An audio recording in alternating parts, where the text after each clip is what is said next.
Bom, vamos fazer o teste agora. Já foi trocado o óleo, agora é o 10W30, o que a Honda recomenda. Vamos ver se o barulho vai parar.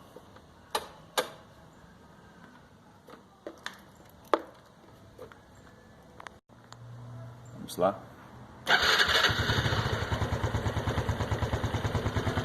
O barulho parou. O problema é o óleo mesmo. Então, moral da história: use o óleo recomendado. Mais de 24 horas depois, eu estou ligando a moto. Vai.